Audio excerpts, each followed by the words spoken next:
l'Euphrate et le Tigre. Nous sommes dans le pays des deux fleuves, dans l'Irak actuel, autrefois le berceau de la civilisation. Il y a plus de 2500 ans se dressait dans ce paysage une puissante cité, Babylone. Un homme a su lui conférer grandeur et renommée à travers le monde. C'est à lui que l'on doit l'une des 7 merveilles du monde. Il s'appelait Nabuchodonosor. Les monuments érigés par ce roi de l'Euphrate devinrent des mythes, à l'instar de la gigantesque tour de Babel, qui enflamma l'imagination de la postérité. De cette splendeur ne subsistent que décombres et gravats. Aujourd'hui, les archéologues tentent d'extraire de cette poussière d'argile le savoir d'un monde englouti. On fait appel aux techniques les plus modernes pour garder intact le savoir de milliers de tablettes couvertes de caractères cunéiformes. Des spécialistes s'emploient à déchiffrer cette écriture archaïque. Babylone ressurgit, et avec elle le souvenir de Nabuchodonosor et la science des astres, qui était celle des Babyloniens.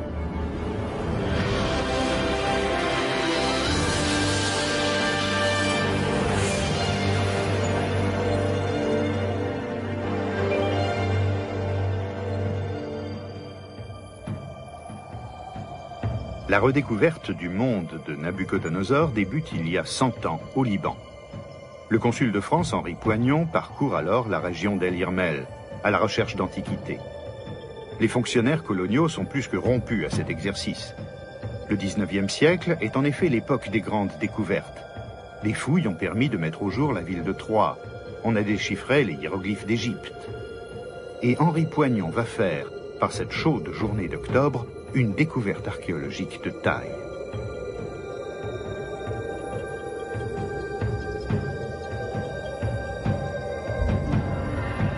Le Liban. Il fut un beau jour envahi par les troupes de Nabuchodonosor. Leur butin, un précieux bois de construction, le cèdre du Liban, qui couvrait alors la région comme une forêt primitive.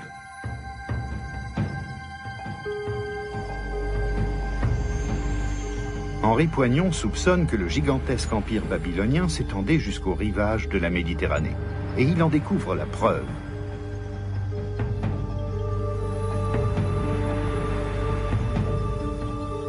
Sur une paroi rocheuse, un relief sculpté représente un souverain qui maîtrise un lion d'un seul bras. Il porte l'inscription « Nabuchodonosor, roi de Babylone ». À la lumière du crépuscule, Poignon réussit à prendre une photographie sensationnelle. C'est le seul portrait qui nous soit parvenu de Nabuchodonosor, un simple bas-relief usé par le temps. Une indication floue à laquelle sont venus se mêler mythes et légendes.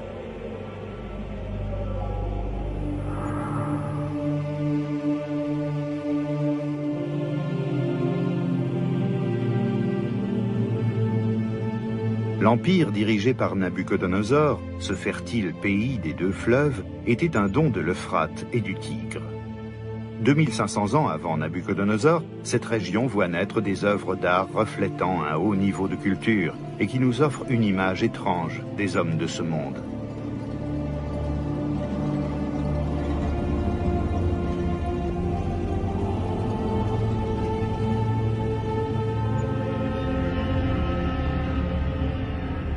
C'est le peuple des Sumériens, créateur d'une culture nouvelle. Cet essor s'appuie sur une invention révolutionnaire, l'invention de l'écriture cunéiforme, environ 3000 ans avant notre ère. L'élan culturel fondé sur cette écriture parviendra à son apogée avec Nabuchodonosor et le grand empire babylonien.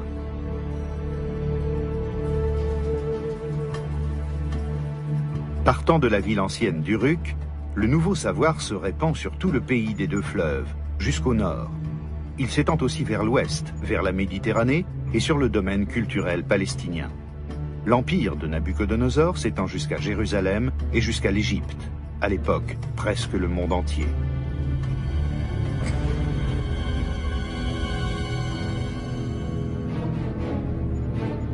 Dans la Bible, ce puissant souverain est appelé par son nom, mais le livre du prophète Daniel mêle vérité et propagande. Dieu, exaspéré par l'arrogance de Babylone, aurait métamorphosé Nabuchodonosor en bête sauvage. Ses cheveux poussèrent comme des plumes d'aigle et ses ongles comme des griffes d'oiseau. Ces mots expriment la colère de l'Ancien Testament, laquelle remonte à un événement dramatique.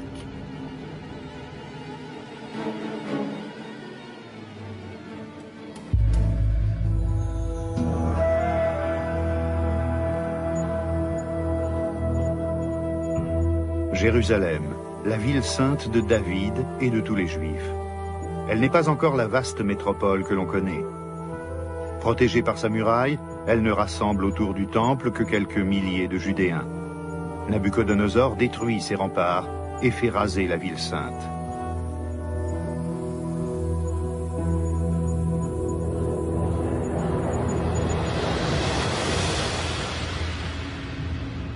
Un vieux relief montre comment les choses ont dû se passer. Les Babyloniens franchissent les murs en se servant de tours mobiles. Leur technique militaire écrase les défenseurs. Ils ont des cuirasses métalliques, des frondes, une tactique offensive raisonnée. Leur stratégie est aussi efficace et précise que les flèches décochées par leurs milliers d'archers.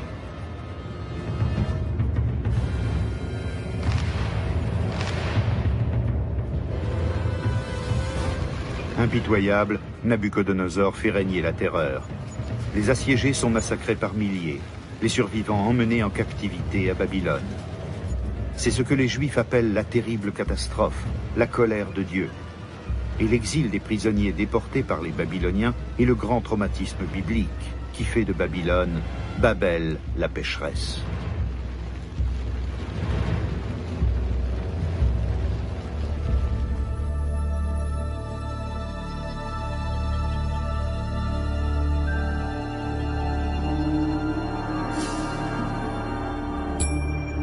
Aujourd'hui encore, on peut visiter en Irak les vestiges de Babylone. Mais au début du XXe siècle, on ne peut guère voir que des fondations et des décombres de briques.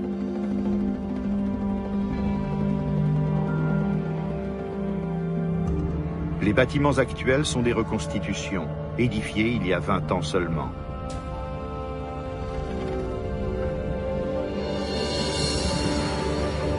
Il n'en donne pas moins une idée de la splendeur et de la taille imposante de cette immense cité antique, lieu mythique, lieu de légende et de superlatifs.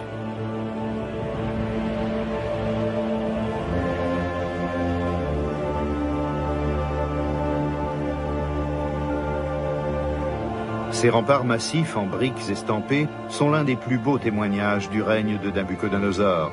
Ils mesuraient 12 mètres de haut et avait, paraît-il, la largeur des plus grandes routes de l'époque. Mais Babylone abritait également une autre merveille. Les jardins suspendus de la princesse Sémiramis, personnage légendaire, aimé de Nabuchodonosor, dont la trace historique se perd dans le tissu de légendes attachées à cette ville. La réalité de Babylone se dissimule derrière des histoires des 1001 nuits.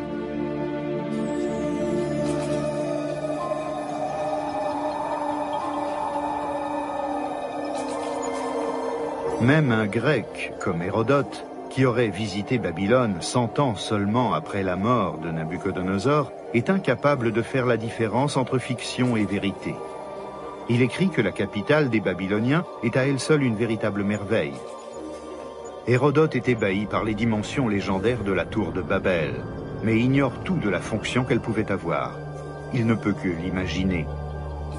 Quant à la cité elle-même, il lui attribue les proportions que lui inspire son imagination. Rue de 16 mètres de large, muraille de 25 mètres d'épaisseur et un périmètre de 96 kilomètres. Ainsi, dès l'Antiquité, la métropole de l'Euphrate devient une légende fantastique.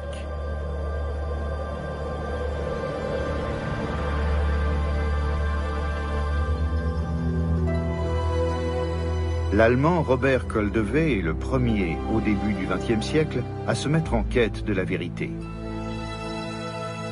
Lorsque Koldewey arrive sur l'emplacement qu'il suppose être celui de l'ancienne Babylone, il ne distingue que des monticules de gravats de briques, balayés par les vents de sable.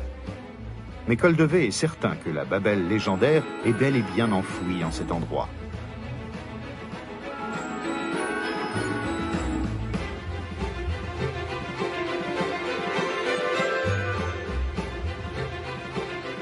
Les premières fouilles dégagent les vestiges des murailles de la cité et confirment la supposition de Koldewey. Seule la capitale des Babyloniens pouvait être aussi puissamment fortifiée. Ces vestiges de remparts lui font toucher du doigt ce qu'Hérodote rapportait avec étonnement. Les Babyloniens utilisaient le naphte pour isoler leur construction en briques de l'humidité. Une prouesse technologique.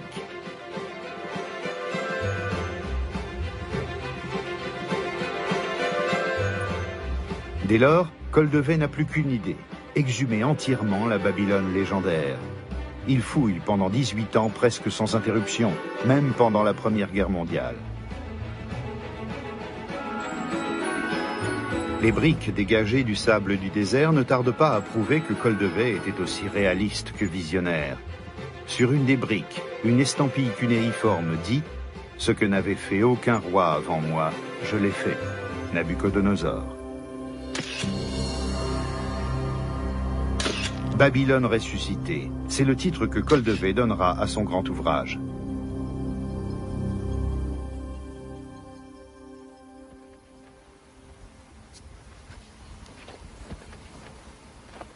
Aujourd'hui encore, les héritiers de Koldewey sont à l'œuvre, pelles et pioches à la main, et continuent d'explorer les mystères de l'Empire babylonien. Cela fait près d'un siècle que l'aventure a commencé. Ici, à Sippar, à une bonne cinquantaine de kilomètres des fouilles de Koldewey, nous nous trouvons face à une autre découverte archéologique sensationnelle. Une bibliothèque datant de l'époque de Nabuchodonosor. Les spécialistes ne cherchent pas ici des œuvres d'art ou des métaux précieux.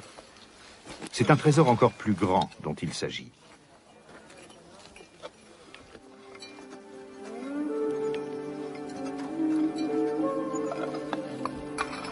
Des tablettes d'écriture cunéiforme, des textes millénaires qui nous révèlent ce qu'on savait à l'époque de Nabuchodonosor.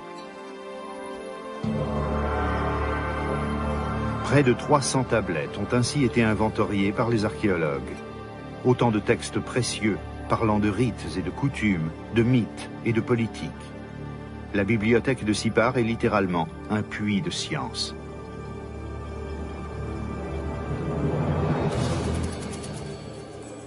Mais c'est une science qui demande d'abord à être déchiffrée.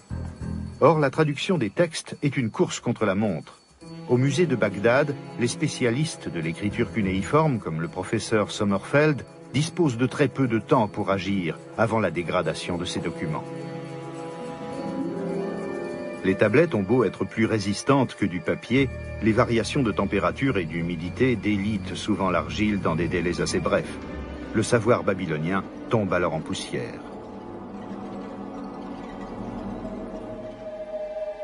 Un savoir qui nous donne, jusque dans les plus petits détails, une image de la vie dans l'Empire babylonien, y compris d'un événement qui, voilà plus de 2500 ans, plongea les hommes dans l'angoisse et la terreur, une éclipse de lune.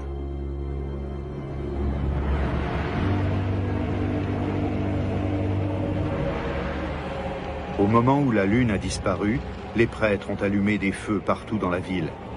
Les gens ont afflué dans les rues et se sont couverts le visage avec leurs vêtements. De la ville se sont élevées des prières et des chants.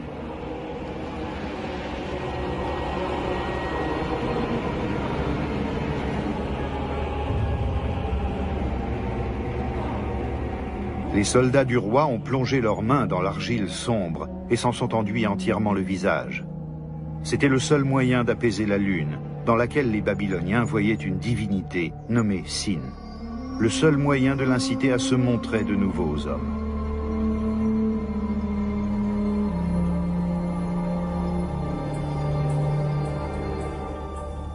Un simple bureau dans un musée irakien. Pour les scientifiques, c'est le lieu de découverte passionnante. Ces signes à moitié effacés dans l'argile sont les véritables trésors de la recherche archéologique. Ce sont eux qui nous transmettent le savoir de Babylone.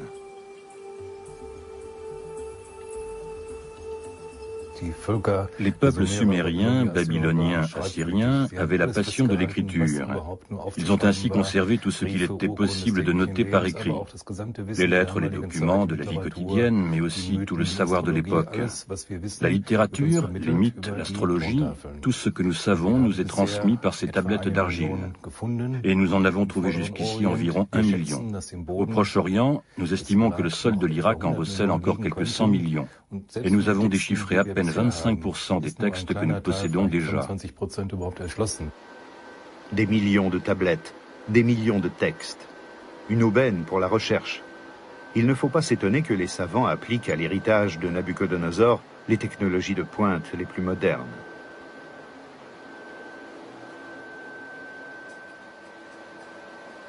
Voir de l'Orient ancien peut être mis en mémoire sur ces plaques de verre, de façon indestructible. Il s'agit de photos holographiques, une méthode consistant à explorer la surface des tablettes avec un rayon laser. Un système de miroir permet alors d'exposer la plaque photographique, l'image étant ensuite fixée dans un appareil à développement spécial.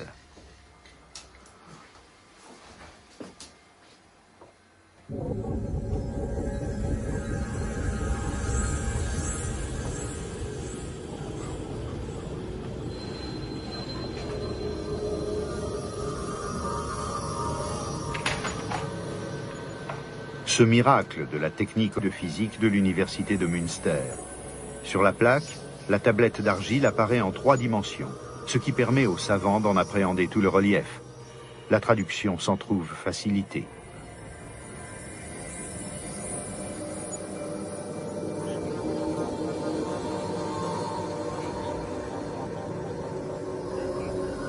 La résolution de l'holographie est telle que certains signes peuvent être étudiés au microscope, et ce, sans risquer d'endommager l'original. Et un rêve de plus devient réalité. L'image holographique pouvant être envoyée par Internet, les équipes de déchiffrage peuvent travailler à l'échelle mondiale.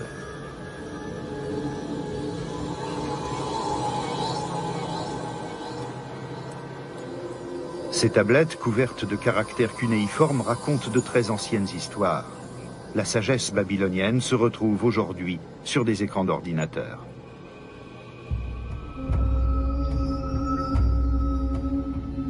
Tout comme ce rite sacrificiel archaïque qui montre à quel point le quotidien était pénétré à Babylone par la rigueur de la religion. Cette information prouve que l'impiété et l'arrogance reprochées à Babel et dont la Bible se scandalise sont le fait d'une propagande hostile. Dans le rite du sacrifice, tout est réglé dans le moindre détail. La variété d'huile qui sert au prêtre à se laver les mains, les gestes exacts avec lesquels il examine d'abord les sabots de la victime, puis ses dents.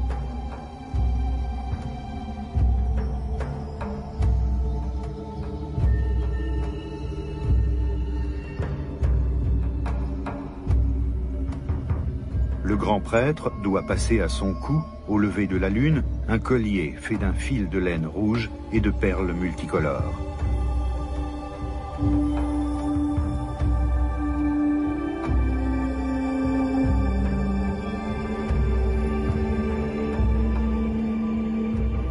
Alors seulement, le ventre de l'animal est incisé et le foie prélevé. Selon son aspect, on saura si l'Empire et le roi se portent bien ou mal. L'avenir entier dépend de cet examen du foie, qui est un signe divin.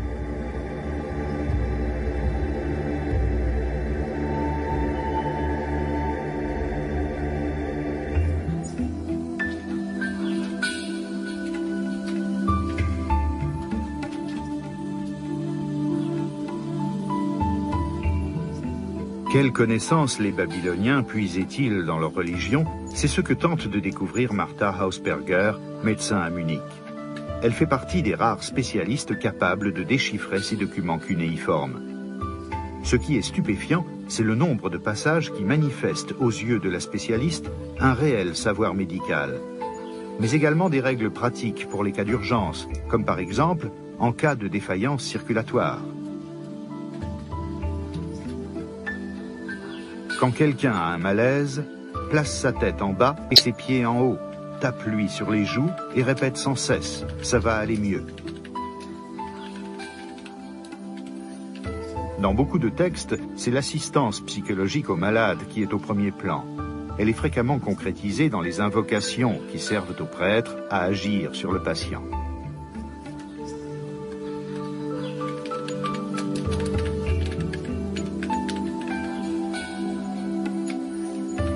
Mais les médecins babyloniens semblent également avoir disposé d'un savoir-faire et d'une médecine naturelle de haut niveau. Pour certains maux d'estomac, on recommande des clistères à base de plantes. On trouve même des analyses détaillées d'opérations chirurgicales à ventre ouvert. Avons-nous encore à apprendre aujourd'hui de ces médecins de Babylone?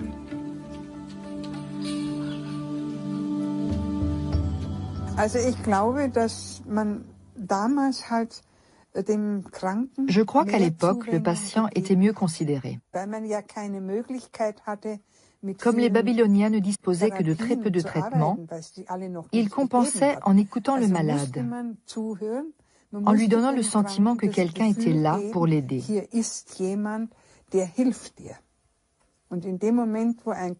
Dès l'instant où le malade ressent qu'il peut compter sur quelqu'un, cela déclenche toutes les fonctions qui permettent au corps de surmonter la maladie. Et ce sont des choses qu'on a tendance à oublier aujourd'hui. On néglige cette nécessité d'impliquer aussi le psychisme.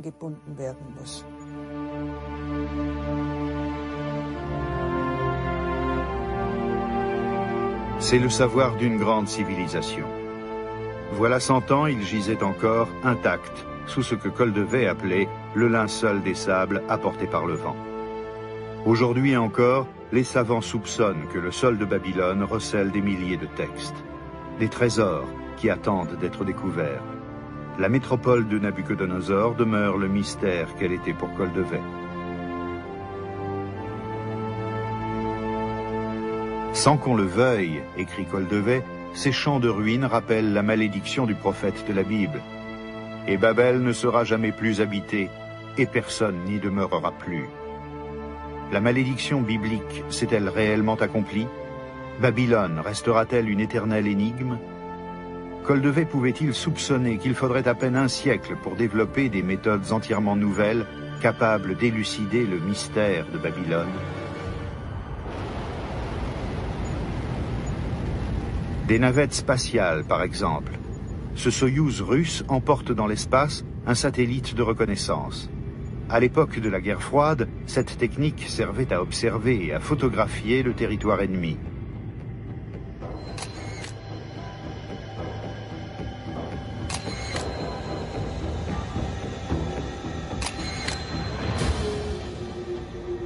Ce corps incandescent qui retombe vers la Terre contient 150 photos prises d'un satellite.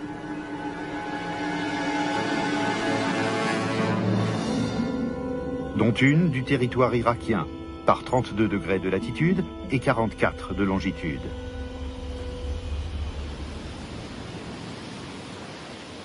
Nous sommes au 47 avenue de Leningrad à Moscou, l'ancienne centrale d'espionnage militaire de l'URSS.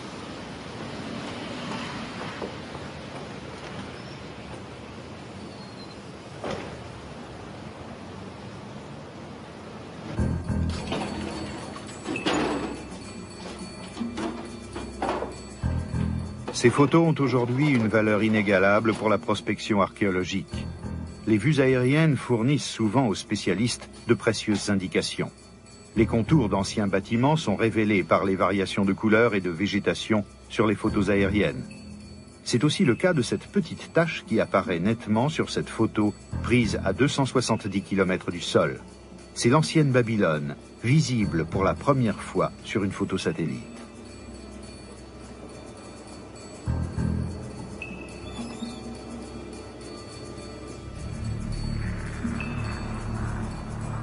L'ordinateur agrandit l'image progressivement. Voici l'ensemble de l'ancienne cité. En haut à gauche, le palais moderne de Saddam Hussein. Tout de suite à droite, les fouilles de Koldewey.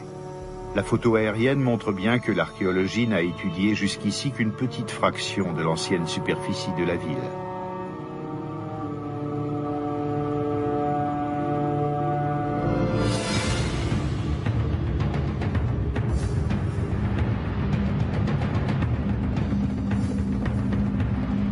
Pourtant, Vue du sol, la reconstitution est impressionnante. Les puissantes murailles, les vastes places, mais aussi les ruelles latérales tortueuses laissent deviner la grandeur de la métropole d'autrefois.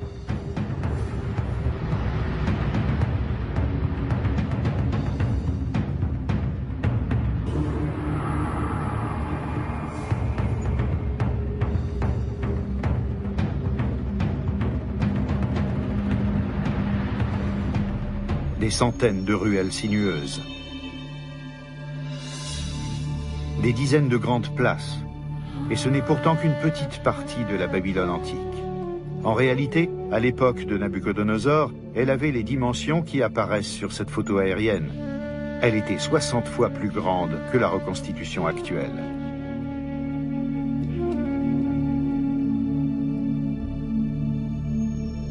Et l'on distingue encore nettement, vu d'en haut, un édifice qui devait devenir à lui seul une légende, la tour de Babel, dont il ne reste aujourd'hui qu'une mare. La photo aérienne montre que les fondations de l'édifice étaient manifestement carrées. Les reconstitutions des peintres du Moyen-Âge sont donc fantaisistes. La tour de Babel n'était pas ronde, elle était carrée et s'élevait par degrés, sans doute, jusqu'à près de 100 mètres.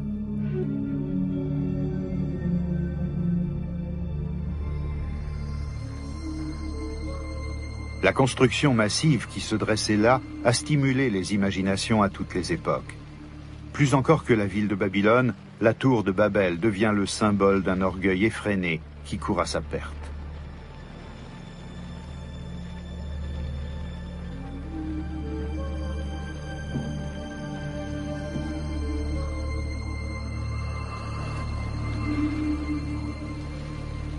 Hérodote, le père de l'historiographie, a sans doute vu la tour lorsqu'elle était à moitié détruite, même si la décadence de la métropole avait commencé dès le règne du fils de Nabuchodonosor. Hérodote put se représenter, au moins dans son imagination, la somptuosité d'une procession royale vers le temple bleu couronnant l'édifice et dédié au dieu Marduk, patron de la cité.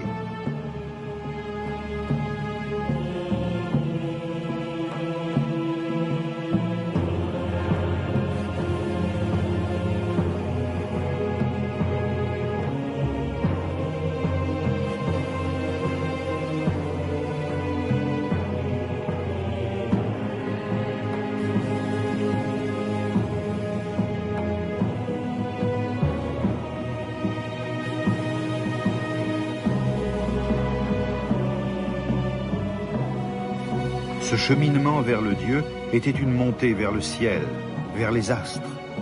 Et tout au sommet de ces gradins massifs habite le dieu Marduk, nous dit Hérodote.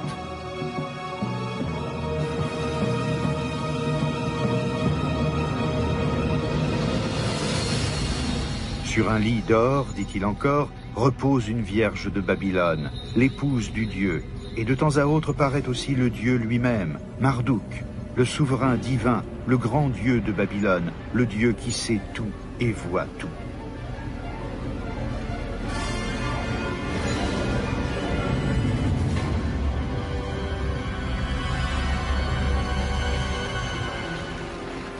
Le récit fantastique d'Hérodote mêle rêve et réalité.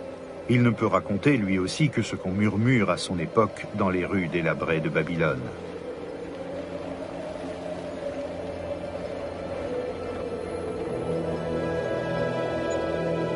Notre époque actuelle ne dispose plus que d'amoncellements de briques pour élucider le mystère des ziggourats, ces temples babyloniens à étages. On aperçoit une autre de ces tours depuis Babylone. Elle s'élève dans le ciel de Borsippa. Les spécialistes supposent aujourd'hui que ces tours n'étaient pas seulement des sanctuaires, comme le dit Hérodote, mais que les astronomes babyloniens y étudiaient aussi le cours des astres.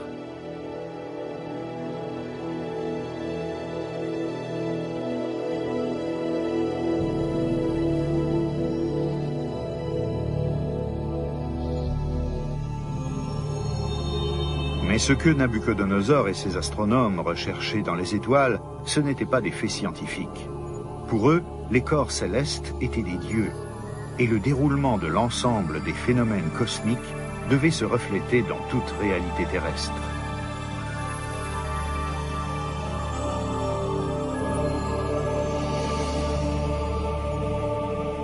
En observant les étoiles, le Soleil, la Lune et les 5 planètes connues, c'est l'avenir de la vie sur Terre qu'on apercevait.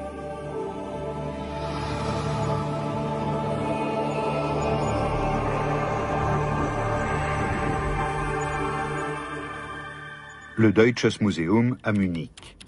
Dans le planétarium, nous pouvons approcher de plus près les connaissances astronomiques des Babyloniens. Ce projecteur rotatif programmable nous montre le ciel nocturne tel qu'il apparaissait au-dessus de Babylone il y a 2500 ans.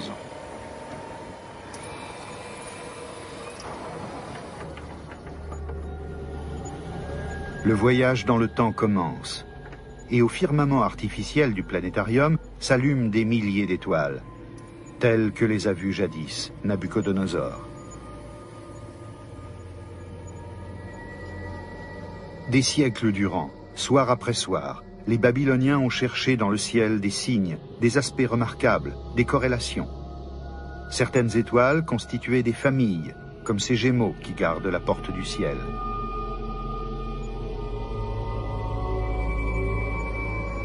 Le Verseau déterminait du haut des cieux le cours de toutes les sources sur terre. Mi-cheval, mi-homme, le Sagittaire était un puissant recours dans la détresse et la guerre. Et le Taureau mythique passait pour une force redoutable, capable d'écraser des villes entières. Les Babyloniens sont les inventeurs des constellations telles que nous les connaissons aujourd'hui. Ce sont eux qui découpèrent le ciel selon les 12 signes du zodiaque et enregistrèrent le cours des astres. Peut-être même possédait-il une technique de grossissement optique, comme le suggère cet instrument, une lentille de quartz taillé.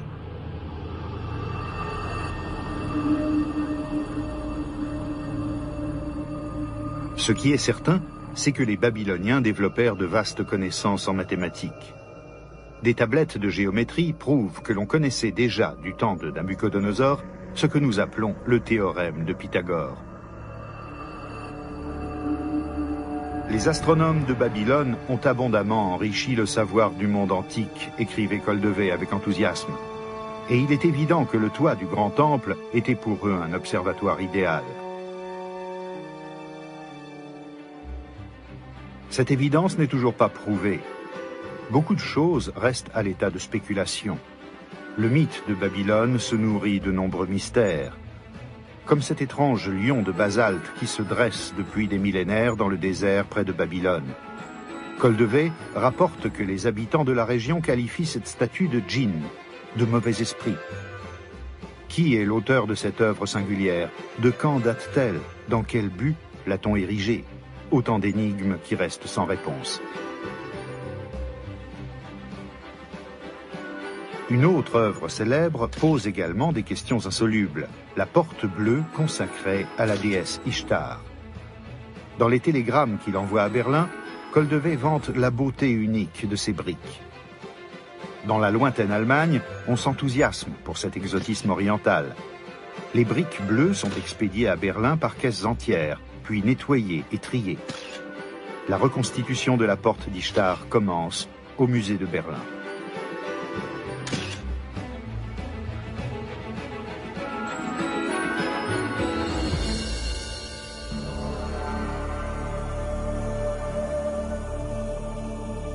Babylone à Berlin.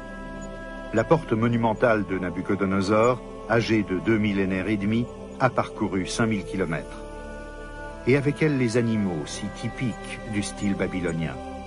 Des animaux révérés comme compagnons des dieux, et dont l'image, sur les murs de la voie suivie par la procession, escortait jadis tout visiteur allant vers le centre de la ville.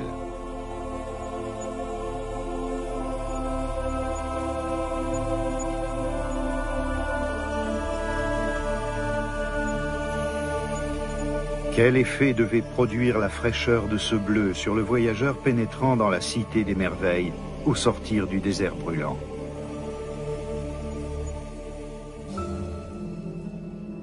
De l'émail bleu sur de la brique. Comment maîtrisait-on une technique aussi pointue il y a 2500 ans?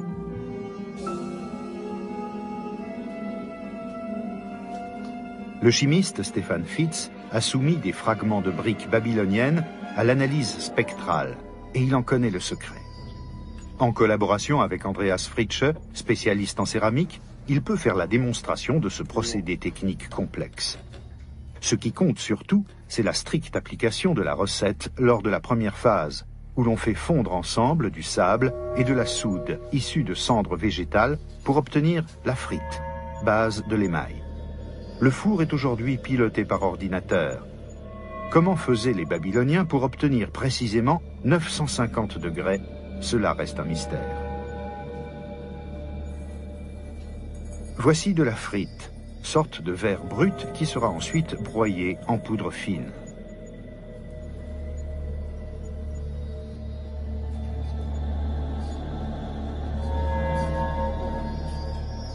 On y ajoute des quantités infimes d'oxyde de cuivre et de cobalt. C'est ce mélange chimique qui donne ce bleu lumineux. Comment les Babyloniens parvenaient-ils à doser ces oxydes de façon si régulière? Encore une énigme non résolue. Nous disposons d'une balance de pharmacie, précise au milligramme près. Avec de l'eau distillée, ce mélange pulvérulent donne enfin une bouillie crémeuse. L'émail prêt à l'emploi. Les réalisations des Babyloniens, tant en architecture qu'en décoration, sont des prouesses technologiques, tout comme leurs émaux, ne serait-ce que du point de vue des procédés. De plus, il ne faut pas oublier qu'à l'époque, de nombreuses matières premières n'étaient pas disponibles sur place. Il fallait donc les faire venir de pays lointains. C'est quelque chose qu'il faut apprécier à sa juste valeur. Und das kann man nicht hoch genug einschätzen. Application de l'émail.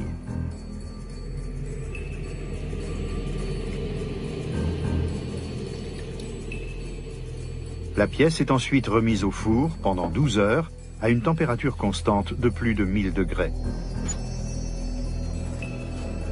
Les Babyloniens appliquaient cette technique d'émaillage de la brique à des travaux plus importants.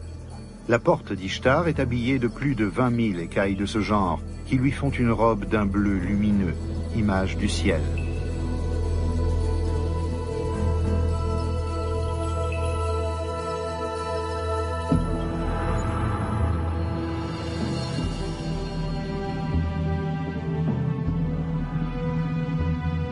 L'artère passant par cette porte d'Ishtar était celle des dieux, la route des processions, où se célébrait la grande fête de la nouvelle année, comme le disent les estampilles de ces briques.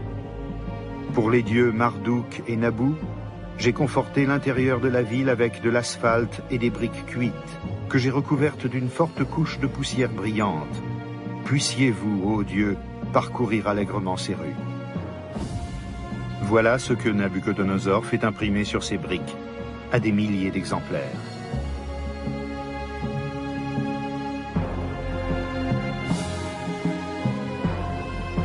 Tour de Babel, porte d'Ishtar et route des processions. Des œuvres de dévotion religieuse, des prières transmuées en pierre. Un rituel magique accompagne la pose des fondations de chaque édifice.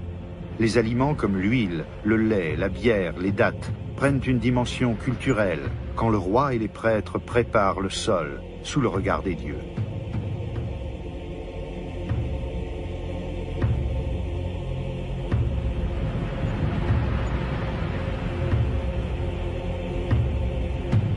Les vieilles tablettes d'argile racontent ce rituel magique et en donnent tous les détails.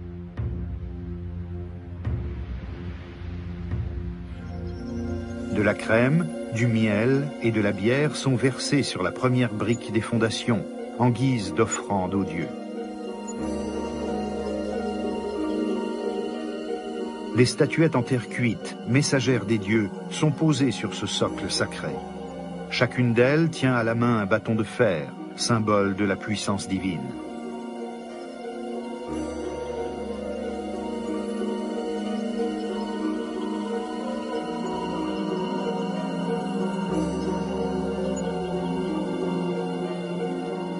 On rince la bouche d'une brebis sacrifiée avec du genièvre odorant, afin que les dieux consentent à recevoir cette offrande avec bienveillance. De la farine blanche tamisée, produit sacré du sol, est répandu sur les messagers des dieux pour conférer au futur édifice croissance et prospérité. Puis les figures magiques sont enfouies dans la terre qui supportera le nouvel édifice. Les bâtiments sont en ruine depuis longtemps, mais les figurines, elles, sont restées intactes.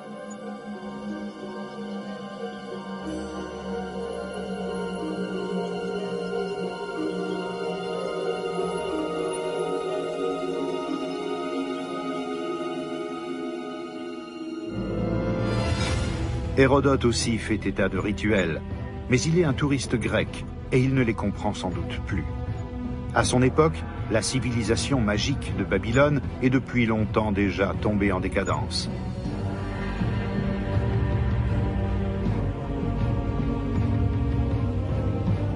Reste la fascination qu'exercent les réalisations architecturales, comme le rempart de la ville. Hérodote y succombe totalement. Les mesures qu'il donne sont en effet tout à fait exagérées, estiment aujourd'hui les scientifiques.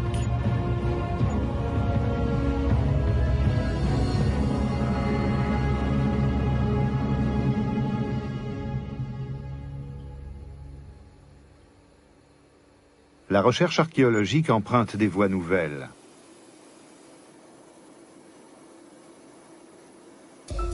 Ce qui se construit là est la 7e merveille du monde, le rempart de Babylone, mais à l'échelle d'un centième.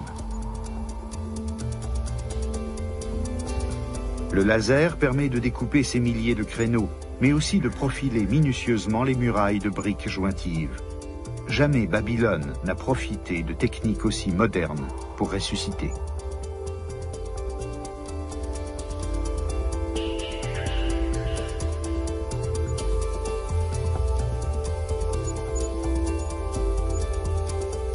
Mais le travail de pionnier qu'accomplissent là savants et spécialistes n'est pas un simple jeu décoratif, c'est de l'archéologie expérimentale. Car cette maquette met en évidence les erreurs d'Hérodote. Par exemple, si on reporte sur la maquette les dimensions indiquées, le nombre de créneaux ne peut pas coller avec la longueur du mur. Au lieu des 96 km utopiques indiqués par Hérodote, la muraille n'en mesurait sans doute que 19. Et les maisons de briques de la métropole comportaient seulement 1 ou 2 étages, hormis les grands édifices publics.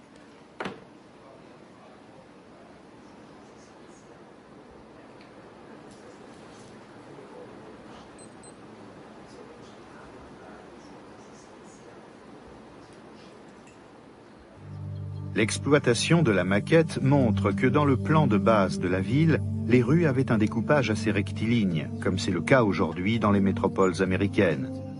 Un plan moderne qui semble sortir tout droit d'une planche à dessin, avec cette différence notable par rapport à nos cités. Babylone est bâtie comme une gigantesque forteresse. Le double rempart de 12 mètres de haut met le district urbain complètement à l'abri. Le professeur Pfromer et le maquettiste Bernd Kammermayer en sont convaincus. Avec les techniques militaires de l'époque, la ville était imprenable. Dans leurs immeubles bas, les Babyloniens éprouvaient sans doute un grand sentiment de sécurité. Et une fierté non moins grande. La caméra spéciale ne peut guère rendre l'impression de grandeur qui marquait tout le quotidien de ces citadins.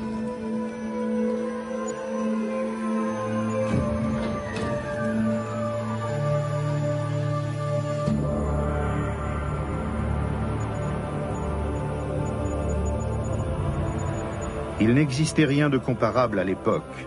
Rome n'était encore qu'un village de terre battue, Constantinople n'existait pas, et à New York, le premier immeuble ne serait construit que 2000 ans plus tard.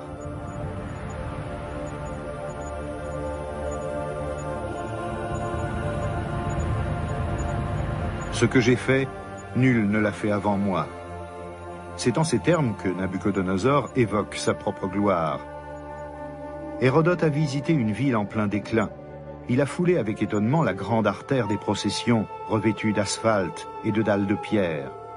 Mais sur la vie des gens, sur leurs pratiques religieuses, même lui n'a pu se livrer qu'à des spéculations. Pour se représenter ce genre de fête, il faut imaginer les très impressionnantes statues des dieux, grandes, somptueusement parées, colorées. Le roi est présent avec les grands prêtres, on chante, on fait des feux. Ce genre de religiosité se retrouve encore en Inde. Nous n'avons plus accès aux religions de l'Orient ancien, nous ne pouvons plus participer à leurs cérémonies, mais pour ressentir l'atmosphère dans laquelle un Babylonien vivait sa religion, comment il l'éprouvait directement lors des fêtes, alors c'est en Inde qu'il faut se rendre. On y trouve de ce point de vue beaucoup de similitudes avec Babylone. Voilà à quoi devait ressembler la grande procession du Nouvel An à Babylone.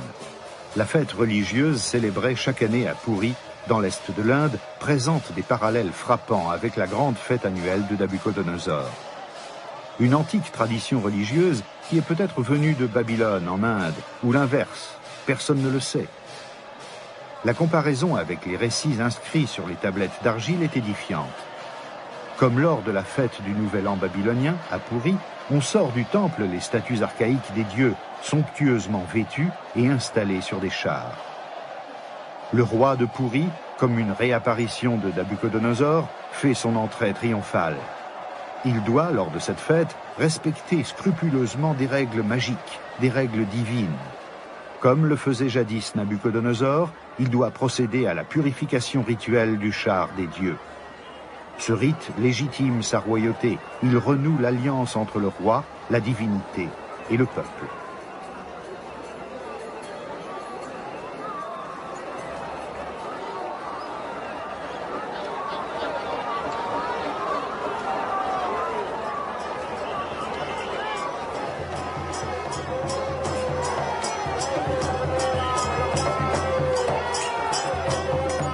Toute la population prend part à ce rituel extatique.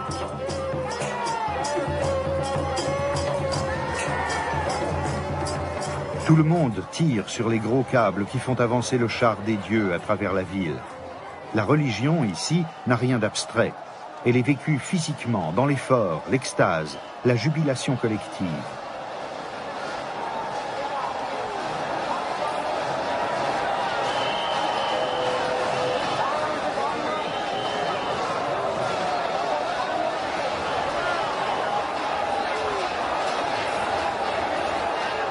Cette grande rue de Puri est comme une réminiscence de Babylone, comme le reflet d'un monde englouti dont nous n'avons plus qu'une maquette vide.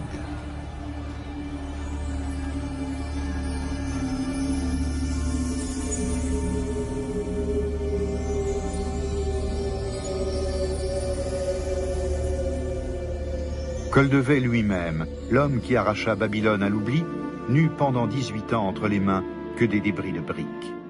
Même pour lui, le monde vivant de l'Orient ancien demeura imaginaire. Mais son imagination, à partir de quelques ruines, construisait parfois de vastes palais. Koldevai télégraphie ainsi à Berlin « J'ai découvert les jardins suspendus de Sémiramis ». Il a simplement découvert ces importants vestiges de remparts dans le secteur sud du palais de Nabuchodonosor. Mais son enthousiasme lui fait croire que des voûtes aussi puissantes doivent avoir supporté de lourdes superstructures. Peut-être un jardin suspendu, comme celui que lui montre un relief assyrien, vieux de 3000 ans. Ces légendaires jardins en terrasse de Sémiramis ont-ils existé? Ou bien s'agit-il d'une invention ultérieure à laquelle Koldevai s'est laissé prendre à son tour? La maquette permet de vérifier ce que rapporte la tradition. Conclusion surprenante des scientifiques, on peut reconstituer le jardin de Sémiramis.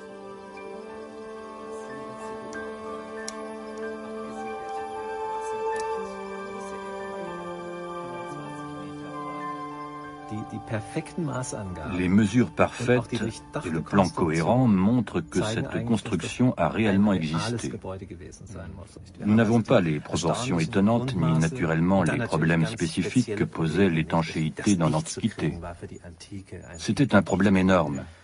Ils ont tout essayé. Des plaques de plomb, des couches d'asphalte, des lits de briques, et puis en plus une voûte en dessous. Et nous n'avons bien sûr aucune idée de ce qu'était l'étanchéité réelle. C'était une entreprise titanesque qui n'a jamais été réitérée sous cette forme. On faisait monter l'eau par une conduite jusqu'à l'étage supérieur pour ensuite la laisser suinter d'une terrasse à l'autre. Cela signifie que tout l'édifice était sans cesse sous l'eau.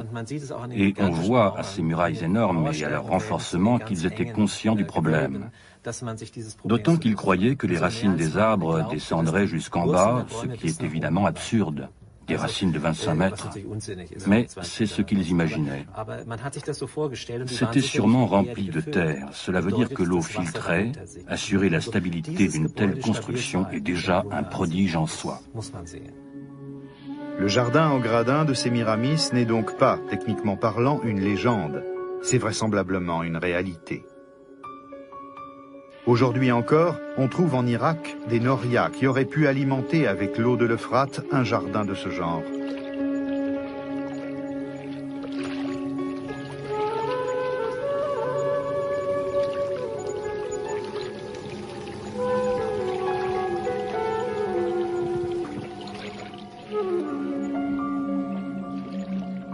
Ce parc a probablement été le joyau de Babylone, un objet de prestige qui, dans la chaleur sèche de l'Orient, était peut-être encore plus fascinant que la tour haute de 100 mètres.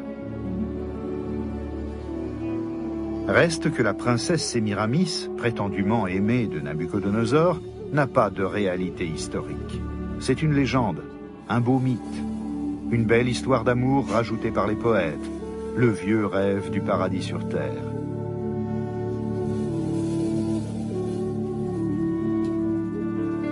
La princesse Sémiramis et ses jardins suspendus. L'ensemble constitue le symbole romantique de la merveilleuse métropole de l'Orient ancien, de la capitale mondiale rêvée, de Babylone, porte des dieux.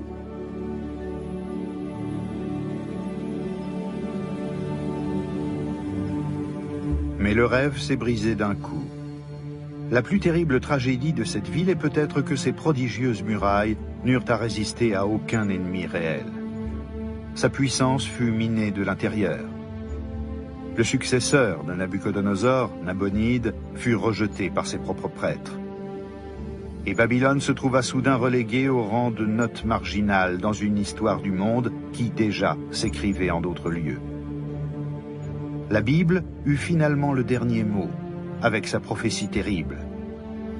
Le lieu sera dévasté pour toujours, afin que personne n'y habite, ni homme, ni bête, et qu'il soit désert à jamais.